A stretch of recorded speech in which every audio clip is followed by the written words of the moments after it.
Hello dear student, आज हम English grammar class 12 के लिए साथ ही साथ कॉम्पिटिटिव एग्ज़ाम के लिए स्टार्ट कर रहे हैं। तो हमारा यहाँ पे पहला जो टॉपिक है वो है ट्रांसफॉर्मेशन का।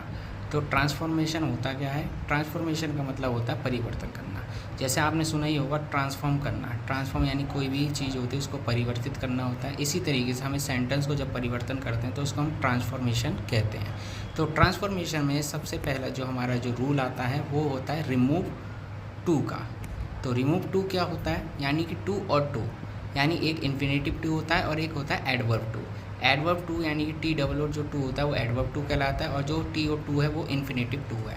तो इनको हटा करके हम दूसरा सेंटेंस जो बदलते हैं, मतलब वही होता है सेंटेंस का, लेकिन इसका जो है वो रूप चेंज हो जाता है।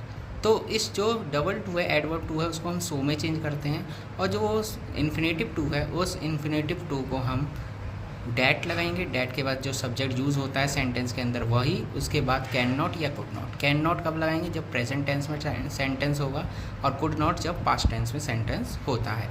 तो जैसे कि हम सेंटेंस देखते हैं, he is too fat to run. तो यहाँ पर जो है कि वो बहुत मोटा है, उसको मुश्किल हो रही है दौड़ने में। तो इसको वाक्य को परिवर्तित करेंगे, यानी कि नेगेटिव फॉर्म में।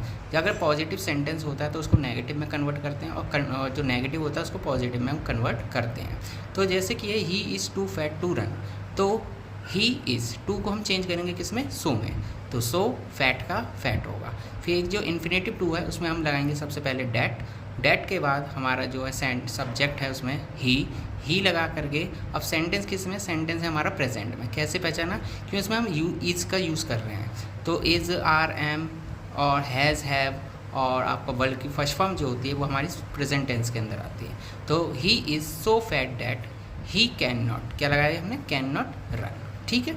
अगर सेंटेंस में जब सब्जेक्ट शुरू में जो सब्जेक्ट है वो दिया हो और बीच में फॉर मी हो या फॉर अस हो, फॉर यू हो, फॉर हिम हो, फॉर हर हो, फॉर इट हो या फॉर देम हो, तो उसको अगर फॉर मी आता है तो फॉर मी को आई में, फॉर अस को वी में, फॉर यू को यू में, फॉर हिम को ही में और फॉर हर को हम शी में चेंज करते हैं और फॉर इट को इट में और फॉर देम को दे में चेंज करते हैं। जैसे कि सेंटेंस है, this is too high, this tree is too high for me to climb.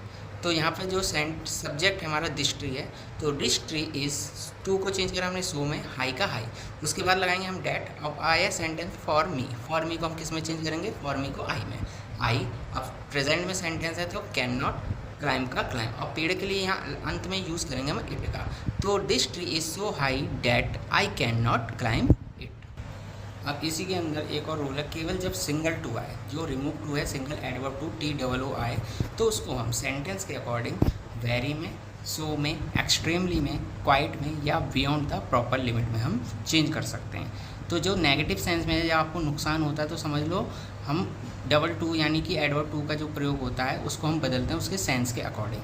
तो जैसे यहाँ पे सेंटेंस दिया हुआ है, the tea is too hot, यानी चाय बहुत गर्म है। अब चाय जब गर्म होगी तो आपको ज़्यादा नुकसान पहुँचा सकती है वो, जैसे कि आपका जो मुंह है वो जीभ जल सकती है। तो इसलिए अत्यधिक बहुत गर्म है, तो इसलिए हम एक्सट्रीमली जो होता है, बहुत ज़्यादा चीज़ जो अति हो जाती है उसके लिए हम एक्सट्रीमली का यूज़ करते हैं। जैसे कि the tea is too hot, तो टी इज़ एक्सट्रीमली हॉट। ठीक है। तो यहाँ पे जो सेशन था आपका रिमूव टू वाला सेंटेंस का, वो यहीं पे समाप्त होता है। अगली वीडियो में हम आगे ट्रांसफॉर्मेशन का नेक्स्ट टॉपिक पढ़ेंगे।